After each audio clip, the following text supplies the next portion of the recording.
everyone. Thank you for coming and welcome to our In Conversation with webinar series. Joined right now with Patrick, Hendry, and Kelly Davis. And we will get started in 5 minutes. In the meantime, just so you know, all your microphones are muted and you'll be unable to turn on your microphone. We will begin in 5 minutes, and today's session is being recorded. A link to the recording will be sent to all participants within 5 business days.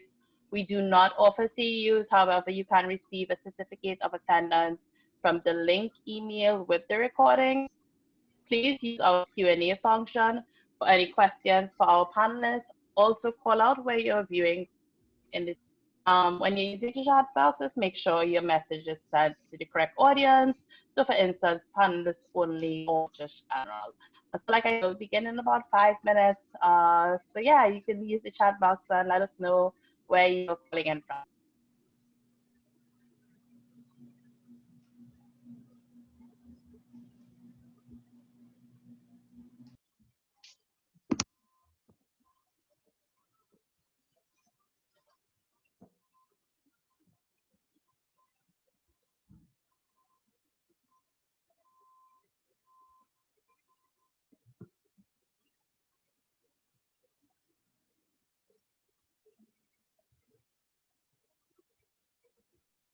Awesome. So we have a lot of states. So we have New York, we have Florida, Massachusetts, Tennessee, great Philly. Hi, Kate. Sorry, I have a dog who is trying to get my attention. So if you see me just randomly rubbing my hand, I'm rubbing her head. Great. So we have South Florida, Pennsylvania, Texas. Wonderful. There's so many people right now on. So yeah, we'll just get started. Give everyone else about 2 minutes or so. Are there any particular questions you have for our remember, we're talking about our social justice movement of peer support. So we have Patrick and Kelly here. So use Q&A box. Just let us know if you have any questions regarding peer support as a social justice movement.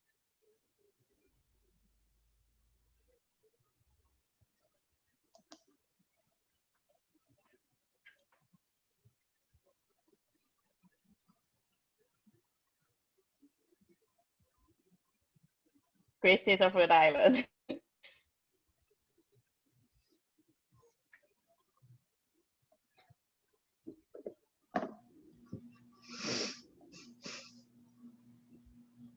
I'm seeing some persons have their hands raised. If you want to ask any particular questions, and just go ahead and use the Q&A box, and we will definitely ask our panelists your questions.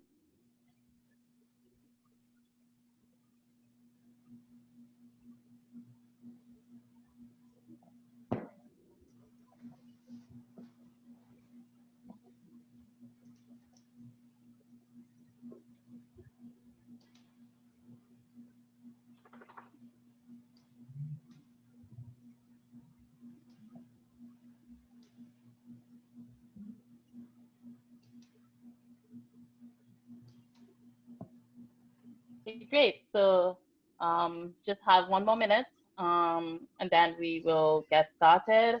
In the meantime, I'll go ahead and introduce our panelists. So again, we're talking about our In Conversation with webinar series regarding the social justice movement of peer support. And today's presenters, we have Patrick Hendry and Kelly Davis. Patrick is the Vice President of Peer Advocacy Support and Services for Mental Health America. He has experienced life with a psychiatric diagnosis, both personally and as a parent of a child with lived experience. Patrick provides national advocacy and develops new services and training for peers, consumers within the behavioral health system. And throughout his work, he is focused on human rights, peer support, and peer-provided services, self-directed care, and social inclusion. Patrick has led MHA's development of the first advanced level peer certification, which maintains the highest standards. He is the recipient of MHA's Clifford WBS Award, SAMHSA's Voice Award for Peer Leadership, and the National Council for Behavioral Health Inspiring Hope Reintegration Lifetime Achievement Award. Patrick has worked in behavioral health for 29 years and continues to be passionate about his work and the inclusion of peers, consumers throughout the system. We also have Kelly Davis. Kelly is our Associate Vice President of Peer Advocacy at Mental Health America, where she works to promote the expansion of peer support through healthcare. She also leads MHA's Young Adult Leadership Initiatives that are focused on highlighting and expanding young adult-led programs that fill gaps in traditional mental health services and support. In 2019, Kelly was awarded the Disruptive Innovator Award, by the National Association of Peer Supporters, an award given to a young person making positive change in mental health through positive disruption. She's a certified yoga teacher and holds a certificate in applied positive psychology from the Flourishing Center. She is currently pursuing her master's degree in nonprofit leadership at the University of Pennsylvania. So thank you, Kelly and Patrick, for being here. So we'll just go ahead and get started. Kelly, if it's okay, I'll shoot the first question to you. What exactly do we mean when we say peer support? What does that definition look like to you? Yeah, so hi everybody. Shout out to all my Pennsylvania people. I see a bunch of PA people in the chat. Also, sorry, I feel like our bios took up like 5 minutes, so I have to come up with some shorter bios. But I think what we mean when we talk about peer support, right? Peer is just someone you identify with.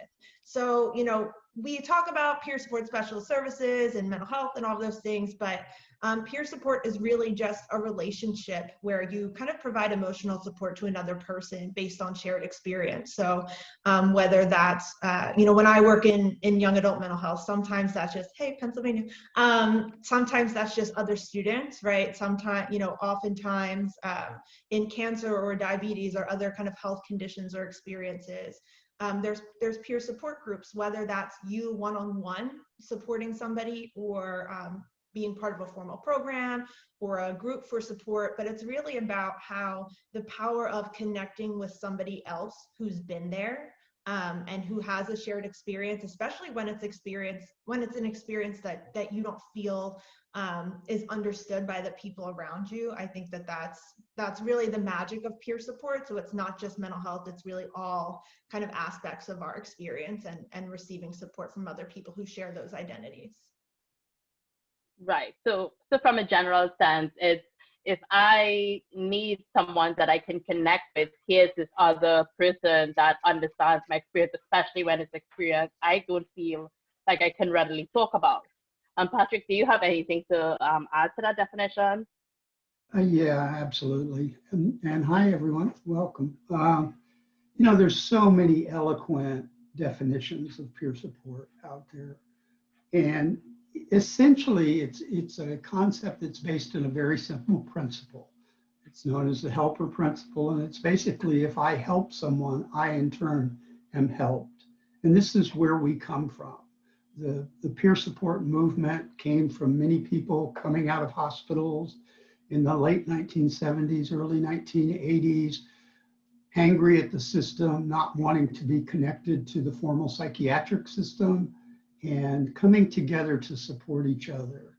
And what happens is in peer support, you come together as equals. You come together with respect. You come together to support each other. And while one person might be in a formal role, the goal is to eliminate the power differential as much as possible so that it's not me being, you know, someone who can teach you everything that you need to know or tell you what you should be doing or any of that stuff. I'm there to support someone in their goals and for them to define it. Now, maybe we can talk about ways that we define goals and we can talk about ways we can achieve goals, but it's the individual's goals that are important. And the key to a really workable peer support relationship is truly that one of respect and trust, well, two, of respect and trust. And without those two things, it just doesn't gel in a way that it could. We're learning a lot about peer support now because it's getting so widely available. We're beginning to actually see that when we say peer and when we say peer support, who are we referring to as our peers? And traditionally in behavioral health for the last 30 years, it's been whoever was available as a peer to support us. And so the connection really was that we both had lived experience with a mental health diagnosis, and we both had experience with the system of care. But now that we're getting more variety of people coming into peer support, we can actually begin to pin down who is really my peer? Who do I actually identify with? Who can understand not only my experience in a mental health system, but my experience as a human? And so this is a goal that we really need to seek out and reach for. And it's just really starting to come true now. There are some cities now where there are hundreds of peer specialists available and people actually get to make choices. Right. So I'm hearing two things. So Kelly spoke about the fact that it's about connecting with someone who shares a lived experience, but it's more than that. It's about connecting with someone who shares a lived experience, but also that person sharing my lived experience is more than just a mental health condition. It's about all my other experience that contributes to my lived experience as well. And people are being able to choose, you know, if I want someone who uniquely identifies with me, for instance, as a Black Caribbean woman, I should be able to find a peer person that connects. But that's an ideal world as well. I think. Right. We're not there. You know, there are some few places where there's enough variety that people can frequently find somebody who's a better fit. But, you know, the best example of this whole idea is the VA. The VA traditionally, if you were going to do peer support, if you want to be a peer specialist in the VA, you need to be a veteran. And in the little bit of work that I've done with the VA over the years, helping to write some of their programs, I found that if the person you're supporting is a combat vet, then generally you have to be a combat vet. And if the person is a woman vet, you need to be a woman vet. So that's the first place where it really started to dawn on me that peer had a lot more meaning to it than what we were doing when we were just reaching out to help each other because we had both been in the hospital, or we both had the same diagnosis, or, you know, I knew some ways to get around the system and maybe that could be of service. It's a huge concept. It's a gigantic concept. Kelly? I would just add to, I think one of the, and I think this comes with, some of it is from training and peer support, but I think a lot of too, is a lot of the experiences where people are receiving peer support are struggles where the people around them, if they can even share, might be like, oh, you know, think positive, or, you know, it gets better, or all those things. And I think having peer support can have somebody who means you have someone to sit with you and how bad and how hard things can be, who has also been there, in the way that they can also inspire hope in the ways that they've either, you know, moved beyond something that's happening, or are thriving living with something that's happening, or had periods where they were doing well with, you know, whatever that shared experience is. So I think too, peer support provides that connection with hope that isn't based on kind of dismissiveness or like toxic or forced positivity too. So it's like genuine hope that things get better, but an understanding that we meet people wherever they are and you can sit with them there too. One of the places that formalized peer support kind of came out of in the 90s, in the late 1990s, we really began to talk about recovery. And, you know, the first writings about it too much are in the early 1990s. When we talked about it, and it was a word we hadn't used in mental health, it had been used in substance use and addictions for a long time. But when we talked about it, we started asking people, what do you attribute your recovery or your progress in your sense of recovery? What do you most attribute it to? And this was a survey that we sent out around the country, many of us, and the number one answer was having at least one person who believes in you, one person who has your back, so to speak. And for so many people, that person ended up being somebody providing peer support. And then it allows the person to build their confidence back up and know that they are, you know, entitled to the same kind of life that everyone is. and then they begin to broaden their horizons, and then hopefully to find friends in many different places. Yeah, so we're talking about connection. We're talking about the fact that prisons want someone who can help them, someone who can walk the journey with them and help them, feel hopeful when they don't feel hopeful, and someone who's been there. So, that leads me into our next question. And Patrick, you touched a little bit on it. Um, we talk about peer support being this equal relationship and equal transaction between two peers of two persons who shared lived experience. Um, how do you link that with persons talking about peer support as being this social justice movement or the social justice, field? How do you respond to that? Well, we don't usually talk about peer support as a social justice movement, but it is in fact, because individuals who fall into this world that we all live in as peers, who fall into diagnosis and treatment and hospitalizations and trauma and all of these experiences that many of us share together, are frequently pushed away. We're pushed to the edges of the community. People sometimes fear us, sometimes they look at us as less than, they look at us as different, as the other, and consequently, we find people being isolated and alone. Peer support is something that gives people back the idea that they are entitled to the same things and the same quality of life as everyone else. I mean, society has an obligation to provide full personhood to everybody who lives in that society. And unfortunately, we have a huge history of not doing that, not only in mental health, but throughout society. I mean, we're going through this incredible period of seeking equity right now. We're going through these discussions. We are going through demonstrations. We are going through all of this stuff, and it's about these issues. It's about the fact that we push people away and treat them as the other and not part of who we are. And this is where the social justice movement comes in, because we need people to come together. Life is much better when we do. It's much richer, and there's much farther that we can go as individuals, no matter which side of that coin we're on. Right. So, and I find that very interesting, especially based on all that's happening right now. Like, I think people can better understand peer support because everyone wants to feel belonging, right? We want to feel a connection with persons, and I think peer support allows us to naturally establish that connection. Kelly, so we're saying that peer support is able to help someone feel hopeful, help someone experience belonging, balance that equally shared power.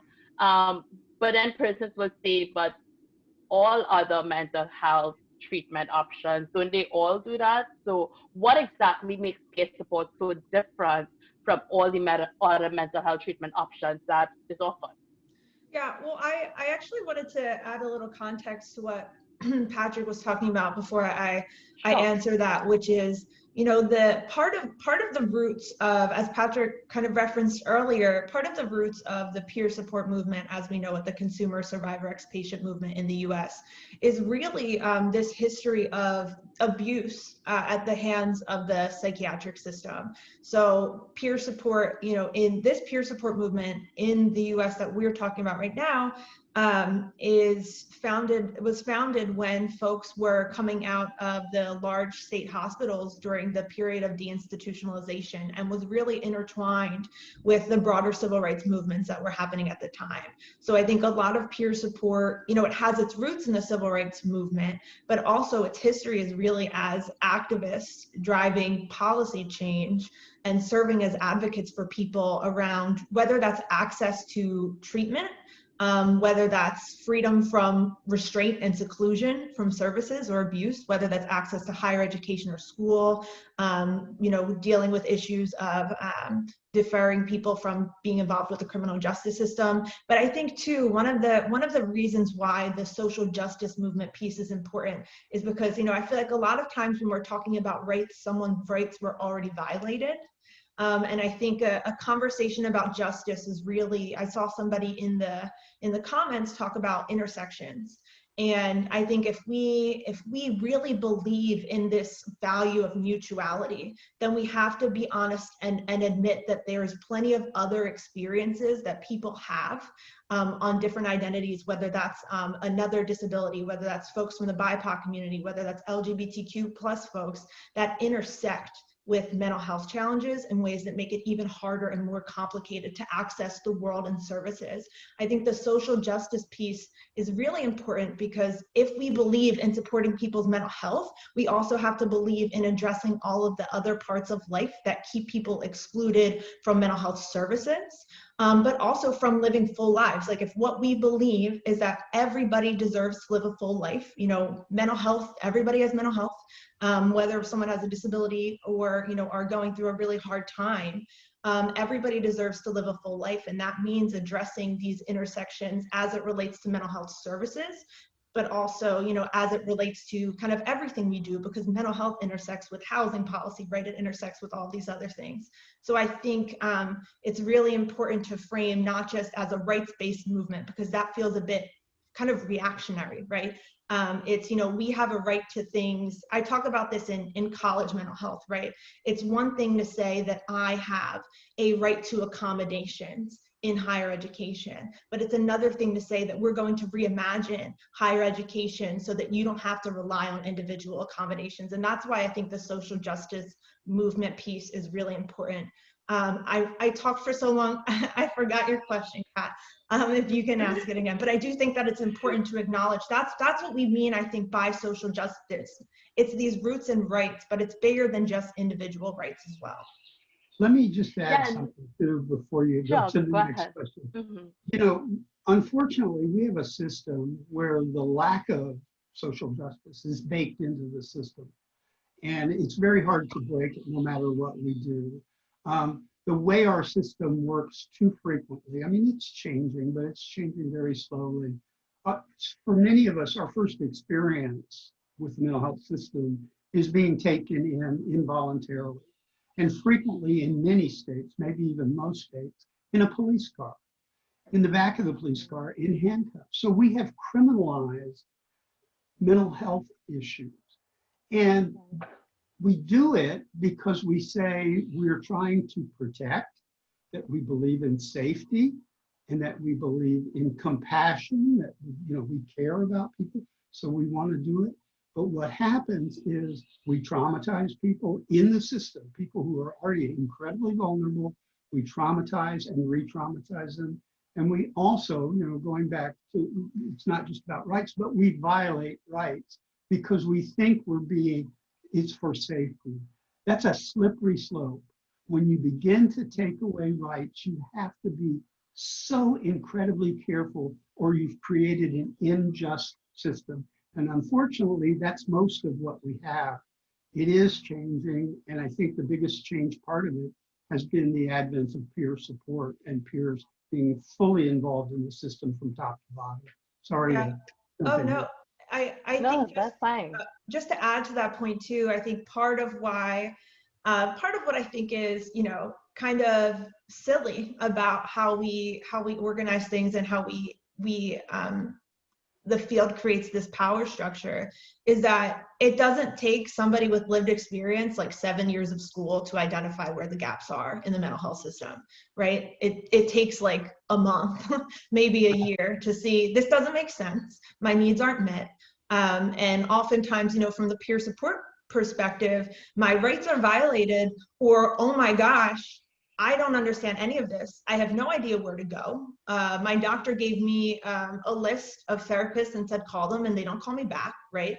I don't know how to, you know, I've been in the hospital for 2 months. I don't know how to talk to anybody about it. I don't know what my life is going to be like when I get out of here. So I think too, this lived experience of not just like, what does an ideal mental health system look like, but how does it function? And what is it like to go through it is part of what's so powerful about peer specialists as well. Yeah, and I think you already started to answer the question, the other question, which is what really makes peer support so different from other mental health treatment options. And I think one of the things is that you get to understand lived experience better. You get lived experience being incorporated within the system from everything from how the structures are being built to the policies to how the framework is. And I don't think that a lot of people, unless you have that lived experience of how engaging with therapy options affects you, you're really not able to speak to that. And I think that's what for me makes peer support so different. So yeah, so from your perspective, what exactly makes peer support different than all the other mental health treatment options out there? Kelly, I think that was for you. Kelly, yeah. I mean, I think part of, like, you know, we've got it at some pieces. I think the mutuality piece is one of the essential components of why peer support is different. Is, you know, I'm like you, I'm also helped by our relationship, right? You're valuable too. I view you as a human. I don't view you as like a case, or no offense, as like a case, or, you know, somebody who I have to get you to a certain point. I get you, I support you and wherever you are and wherever you want to be. And I think too, a lot of the power of peer support, people talk about, you know, peer support as being an engagement process, but I think a lot of that is because people have been really harmed by institutions, so they rightfully do not want to engage with them. They might not want to engage in formal mental health services at all, or for the time being, and they deserve to have somewhere to go for support. But I think too, part of it is that there's the white coat effect, right? You know, we have in this kind of the like power relations of what it means to be in medicine. People don't either their rights have been taken from them, or they have no kind of paradigm that says you get to make decisions about your own care and services and support. And often it just takes somebody saying that, and somebody sitting with you and explaining, like, here's, for example, right, like when I was in, Patrick talks about this a lot, when I was hospitalized when I was in high school, they were like, well, if you don't admit yourself into the psychiatric unit, we will commit you. But they can't really do that. And once I got in, they wouldn't let me out. So I was in this like limbo of like, you don't have the right to leave, but we don't have the right to keep you here. And it's like things like that, and legal issues and advocacy stuff that peer specialists really bring in and can serve as advocates for people when they're being failed, whether that's lack of access or, you know, really horrifying and negative experiences with services. Yeah, I mean, so just what you're talking about there, so much of the way our system engages people is through trickery, and it's through taking away rights based on, we don't use the same standards of justice. When we bring somebody in and we have a 72-hour hold, and then they're entitled in most places to a hearing with an advocate on their side and all this stuff, the evidence base that's required for them to hold you, to incarcerate you, is a much lower threshold than it is in a criminal trial. And, you know, it's because we think of people with mental health problems as being less valuable, as being less, as being other, as being scary, as being something that we need to, you know, put away someplace until they want to behave better. And, you know, it's, again, I don't want to sound like it will never change, but we're so enthusiastic about peer support. Peer support is an incredibly powerful tool. It has changed the system radically. but it hasn't changed all of the attitudes of the country. And so this still exists. We still have people that, you know, when they first have their mental health problems, they begin that whole series of losses. They lose jobs, they lose friends, they lose homes, they lose possessions, they sometimes lose family. And, you know, it's just, recovery doesn't start until we begin to build back. And the only way we can build back, unfortunately, is somebody kind of stepping in between us in this system that keeps knocking us down. A really good example of what's different about peer support than the rest of mental health is when peer support is used really well in mobile crisis. In mobile crisis, where there's a peer on that team and they go to a crisis call, usually through 911, usually it's also attended by law enforcement, and there's somebody there who has the ability, the license or the credentials to be able to put a hold on somebody. The peer support person is not there as part of that system to put a hold on you. They're not there to take you in. They're there to be your advocate. They're there to be the person who explains to you what's going on, the person that can help you in that moment of confusion and crisis to just feel a little bit of safety, that somebody actually cares. That's what's so different. Peer support is not treatment. It's not, it's support. And, you know, every time we can reinforce that idea, the better we are. And some people are afraid of the idea of what we would say professionalizing peer support. It just means that we get more knowledge. It just means that we learn more about what we're doing and how to do it even better. We don't want people becoming clinicians. We want people becoming better peer support people. So yeah, obviously it's something I feel strongly about. Just to clarify too, I think I didn't go into enough detail on this. When I talked about engagement, I think oftentimes from the clinical side of things, folks talk about treatment adherence, but they don't consider that the medicine that they're giving to somebody they don't like, right? So they're not treatment non-compliant, they're making decisions that make sense for them. And I think the importance of peer support is helping somebody figure out what their options are and how they want to navigate them. So, you know, yeah, peers increase engagement with services because they explain to people what they can do and help them figure out and experiment with what works for them. So I think too, there really needs to be a reframing, because even this idea of treatment adherence, obviously it's antithetical to the values of peer support, but it also misses the point. And we're doing this to help people live the lives they want and not fit people into a paradigm about what should help them. Yeah, I love that important point, Kelly, about treatment adherence, because that's a regular discussion I think that is had in the peer community, that I should be given the choice, right? I should be able to be to make that decision for myself, and why do I not get to make that decision for myself? You know, we talk about all this, but I'm also acknowledging the fact that there's still going to be, if I have a mental health condition and I tell, let's say I depend on my family for support, and I tell them that I'm going to go and see a peer support specialist, they may not necessarily agree with that decision, because they themselves may not necessarily understand why this is important. Why can't you just go and see a counselor or a therapist? Like, why do you need this extra support? From both of you, I would love if you can speak to that. Like, how can we begin to inform the persons around us about the value that peer support brings to our lives? I think there's like two, I think, easy ways that make sense for people. One is when you're going through a hard time, who do you want to talk to? Someone who's been there, right? But I think the other thing too that I say a lot is, great, in the ideal world, you get an hour a week in a dark room and maybe 15 minutes every 3 months. So how is that really supportive of people's well-being? And the flexibility of peer support, both as a service that meets people where they are, but also as a means to create community, you know, across groups of people that isn't just dependent on a formal, you know, billable workforce.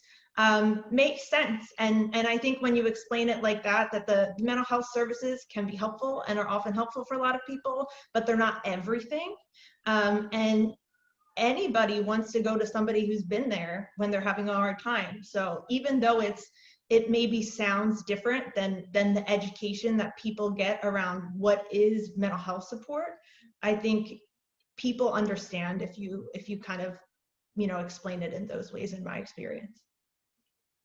Peer support, it doesn't have to be formal. I mean, I think most of us have engaged in peer support in our life, and it exists throughout healthcare pretty much already, because someone with cancer can frequently attend a support group of other people living with a similar condition, and they support each other. People living with all kinds of health issues, or even financial issues, or other types of things that are creating disruption in their life, can find other people who maybe have gone through that and maybe have a few suggestions of ways to approach it.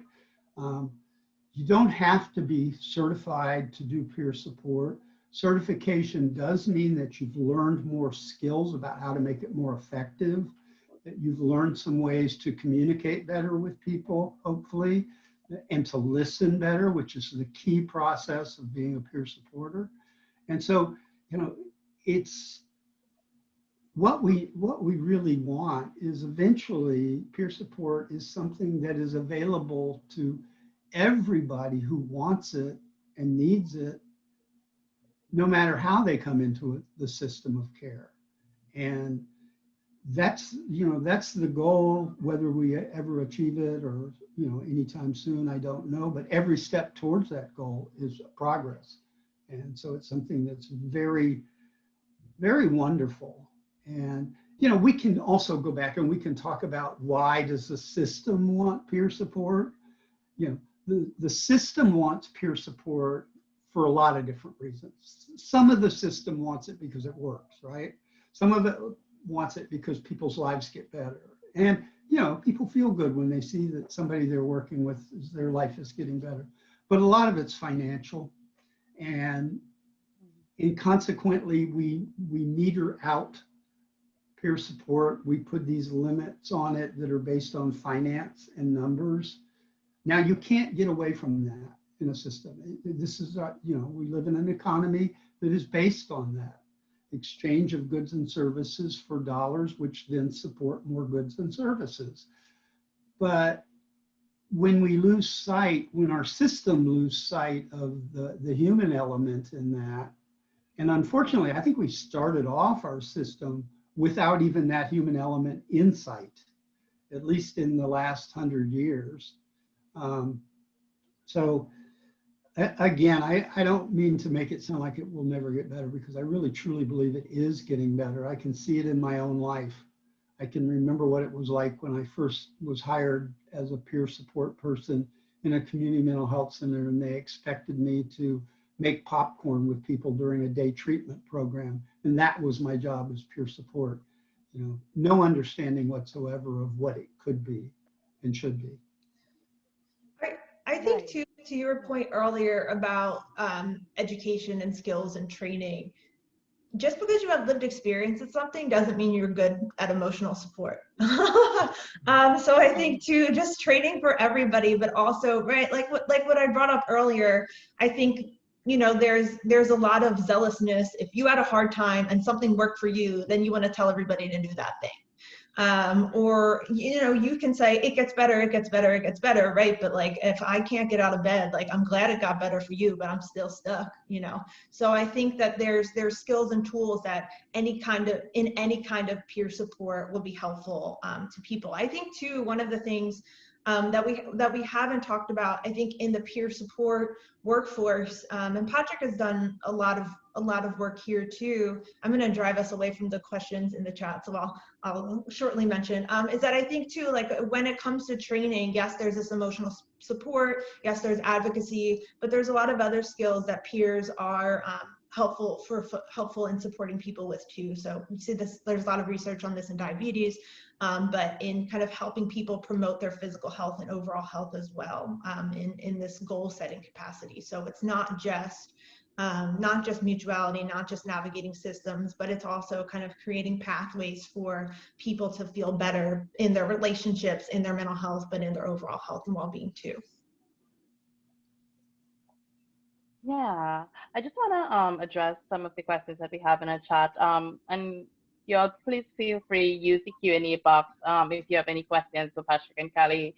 So we have a question that says, how would you address, the role difference between a peer support worker and a provider who is a peer?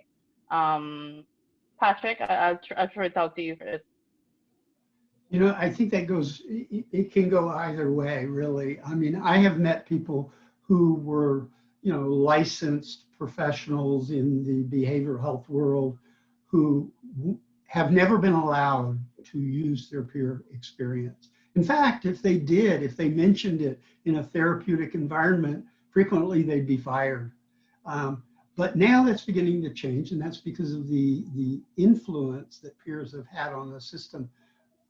But it makes people more valuable if they can fully utilize their own experience in life.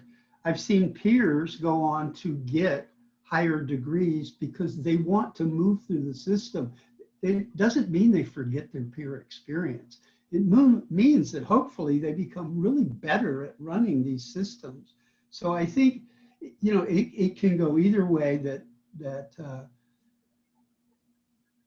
we can have people who are already licensed and involved in the clinical world now begin to step at least one foot into the peer world, and that's okay. And then we can also have peers begin to step into the clinical world. And the whole idea there, I think, is that it will make it better. So I don't know if that answers the question, but. I think that, go ahead. No, go ahead, Kelly. Oh, I think that that you can be a person with lived experience and do a bunch of things. But I think that there's also a different scope of what you're working on and how you're approaching it that is just different. I think different from the type of licensure that you have as a clinician. But the core is in peer support is not I'm doing something for you. And I'm not applying something that I've learned kind of to your experience necessarily, but I'm helping you explore what works for you in a way that's kind of navigating your entire life that might not necessarily be navigating like how to change your thoughts or how to process trauma that happened to you. So peerness is helpful as a means of connection. I think that's I don't know if Patrick says this, he always says this, is why a lot of people get into the field in the first place. But yeah, I think so it's just fundamentally kind of different in the starting point and the function. Yeah, Kelly, I'm gonna throw this question out to you that we have in the chat. We're talking about teenagers and peer support, and I'm throwing this out to you because this is your field, this is your baby. Can you tell us, like, do you think about or how do you feel about the effectiveness of peer support when it particularly surrounds youth-related issues? Yeah, I mean, we know through research that it's effective. I think when you're a teenager, when you're a young adult, your peers, like where you fit in with your group and how your group fits in and everything else is one of the most important things in the whole world, in a way that changes to some degree as you get older. And also, young people tend to tell their friends things before they tell their parents, before they tell their teachers or anybody else. They're really checking in with their friends and the people around them. And that's where they're either getting a lot of their support or where young people wish that they could be getting support and don't feel safe or comfortable doing so, especially if they've received negative pushback when sharing about their mental health before. I think too, one of the really interesting things that came out of, there was a meta-analysis of suicide prevention programs done by Columbia, and in terms of suicide prevention for high school students, training teachers and gatekeepers did not reduce suicide, but training teens themselves did. So I think that young people, for a number of reasons, are often dismissed as being powerful, having valuable things to say and add to the world, but also as being agents to be able to kind of support themselves and one another. And I think as well, it's these ideas of having friends, but also having, you know, agency, self-determination, being able to see where I fit into the world is one of the key parts of that phase of life. So I think, you know, in terms of developmental milestones, but also just what young people say they want, peer support is massive. I know in my experience there, when I tried to start a peer support program when I was in high school and when I was in college, there was so much pushback around liability and, oh, is it dangerous to let young people support one another and all of these things. And I think, you know, it's being shown that that's not true, but also that it works. So I think I'm seeing a really big, in my work in youth and young adult mental health, a really big growth of peer support programs for young people, which is super exciting. Yeah, thank you so much for addressing that, Kelly. So we have 15 more minutes. I just want to ask a final question to both of you. You know, we've spoken a lot about connection, hierarchical, equally shared power of peer support, and all these aspects. I want to ask a what next question. How do we help and keep promoting this idea that peer support should be included within our system, and peer support is effective, and peer support is effective because it addresses mental health conditions is this way that really promotes the fact that persons should have dignity and autonomy over their own care. What do we see? Like, what next? What would you like to see from our system? I think part of it is that one of the things, there's a lot of things. One of the things that it still kind of feels like peer support is this underground movement, even though it's paid for in every state. So part of it, I think, is just mainstreaming peer support. As you know, I think people understand, like, maybe relationally, but mainstreaming the idea of peer support services in mental health for everybody. I think that's one massive thing that needs to be focused on. Yes, like I think Patrick will speak more to like the technical, like implementation side of things, but I just think conversation, right, is so important, and people can't demand something if they don't know what it is.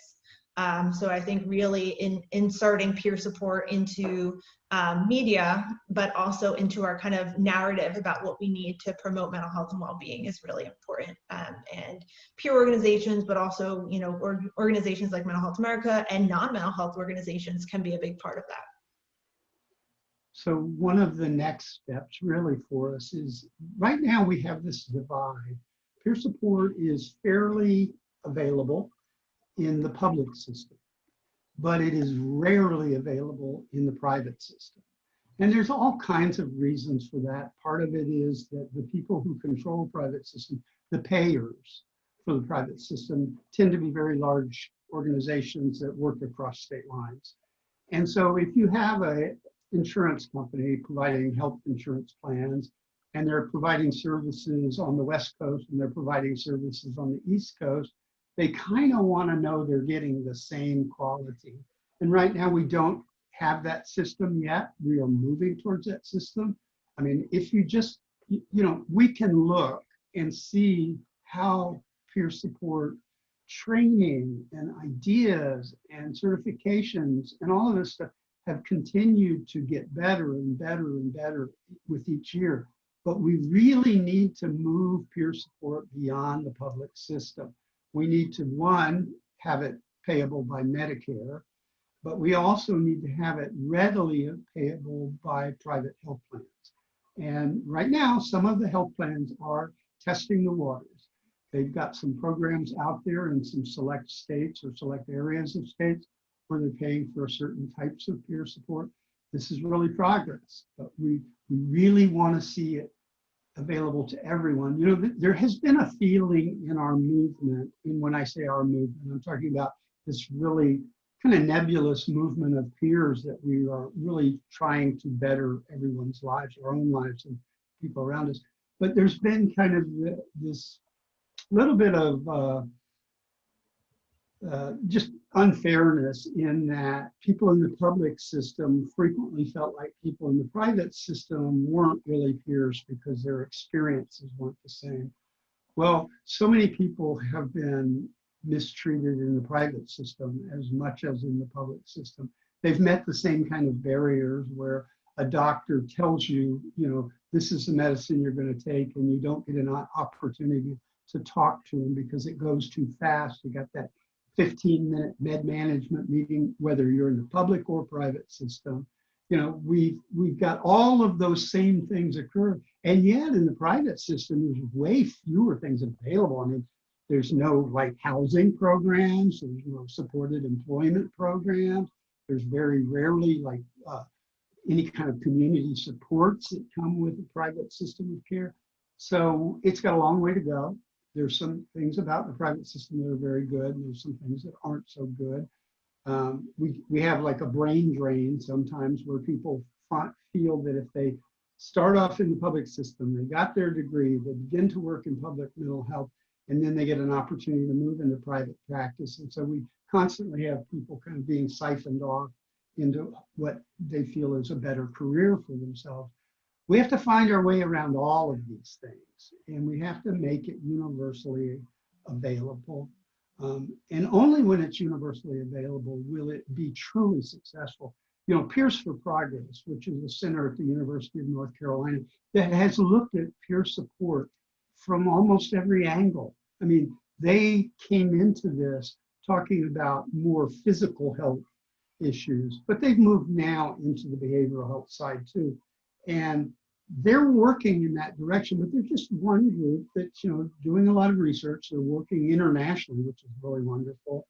We have a lot to learn from people outside of this country. And we tend to forget that there are people out there that are doing work that's would inform us really well. So next step to me is cross that divide, move into the private system, expand the number of people who have it available to them, and then continue to improve what it is and find new ways to help people, whether it's, you know, one of our big things, and this is Kelly has talked about this many times, I mean, children and peer support is a real issue. And it's mostly an issue because of the people who would ever pay for it are so concerned about liability that it's been very restricted in its growth. It's growing, but you know, it's very restricted. Just think, if people got the kind of peer support they need as a child and then grew up with that kind of support, the trajectory of their life would be so incredibly different. But what we've had is a system where you continue to get deeper and deeper and deeper into a system of care before you get access to peer support. And so that's some of the other next steps, I think. Yeah, I would add on that too. You know, insurance needs to pay for peer support, but I think as a movement that's really rooted in more community organizing, you know, we need peers in all components of the system, but I also think that there needs to be more investment, whether that's from foundations, whether that's, you know, state and local grants, different kinds of outside funding that really invests in peer-based organizations. Because even when peers are working in traditional settings, a lot of the peer organizations that I've talked to prefer to be the supervisors and to contract with those organizations. So I think just thinking about from a mental health payer perspective, kind of short sights the work that's often really, really transformative in the community, and where peers have been left out of a lot of the money that goes to other types of nonprofits and community-based organizations. So I think that should really also, when we're mainstreaming the narrative with insurers, we're mainstreaming the narrative in the media, we also have to make sure that these large funders also know that peer support and community-based organizations have to be a really big part of how we build a world where people don't have to build their worlds around mental health and treatment. Right. So we just have 5 more minutes, so I will leave it to Patrick and Kelly for any final thoughts, anything that they'd like to share. Kelly, I don't know if you'd like to add, and I do think that you should add, just because we have someone asking about how they can talk a bit more about accommodations, disability accommodations in higher education, and you can definitely speak to that. So yeah, you can share your final thoughts. Yeah, so we have a report coming out within the next few months on accommodations in higher education, but this is a really big conversation that, you know, I'm having and seeing a lot of in the peer support and advocate, disability justice advocates in higher education, where nobody has the real necessarily, you know, it's part of the values of the peer support movement is that like things don't rely on one person. So I think that now there's a lot of conversations around how do we reimagine this, and how do we also implement it in a really an infrastructure that is so intertwined with all of the things that keep people out and often kept people out on purpose. So I think that it's not it's an exciting talking point, and it's not an easy thing to do. So I think that there's a lot of conversations happening about that right now, and you know, love to have more conversations with folks about, you know, how we really even sustain some of the things from, so I know we're going to go over, but even like one of the major points that I'm hearing everybody talk about in the college disability space is, wow, I begged my school for these accommodations for 5 years and COVID came and everyone got them. And guess what? We might go back to school and I don't have them again. So how do we kind of have this conversation where, hey, everything didn't fall apart because you adapted your programs to meet people's needs. And it's really obvious now that you only care about certain people's needs if you switch everything back after COVID. So I think there's a lot of conversations about, you know, what exists at an individual accommodations level, but how do we really have this big reimagining of what exists? And I think those, Patrick talked about, you know, there's a lot of upheaval and there's a lot of equity conversations happening right now. And I think this is part of that. How do we reimagine just systems? Yeah, excellent point. You know, another place that we haven't really talked too much about, Kelly just mentioned it, but is what we've gone through in this last year in terms of COVID pandemic and what it's done to the availability of face-to-face services. And one of the things that I've seen because of another project I work on, the most innovative, the most outreaching services came on the peer side. You know, if you look at some of the models of care where people are, you know, receive their treatment in the community, and then suddenly it's the social distancing, it's the mask, it's the fear to even go out. People live in group homes, they live in congregate living. And so what's happened is much of the system has had to go to telemedicine, which is not a terrible thing, but face-to-face is incredibly important. And peers have been so incredibly innovative in it. I mean, it started with just the simplest things, like showing up at the front door where there's roommates living in a, you know, a 4-bedroom apartment or house, and sitting outside on the ground or on the steps, and then the people sitting inside the door and talking. And then moving on to people taking walks around the neighborhood and socially distancing and wearing masks, to where people began to create events out of these encounters where they would go and they would create some festivity to it. They would create a sense of fun, because that's one of the things that we were all missing so much, was the opportunity to actually have fun. We're so hunkered down in what we've done. Peers have come through this system. And now what we've got is we've got an economy that's in really trouble. We have states where their fund basis is very much affected by what's gone on. There's been a lower tax base over the years. There's been, you know, a lot of things that have limited, much more unemployment, all kinds of costs. And at the same time, we have greater need for really good behavioral health services, because so many people, and a lot of it hasn't even come out yet. You know, we've all experienced a major traumatic event. And some of us will react one way and some of us will react in other ways. But there's more anxiety, there's more depression, there's more, you know, exacerbation of other symptoms or symptoms coming back that had been abated before. And you can't scale up a workforce really rapidly. A clinical workforce, you can't. You know, people have to go to school, but you can scale up the peer workforce. And peers are really good at filling in those gaps. You know, when you start to have these long wait periods for appointments, if peer support can fill in that gap, it makes tremendous difference to people. People just want to know that somebody cares.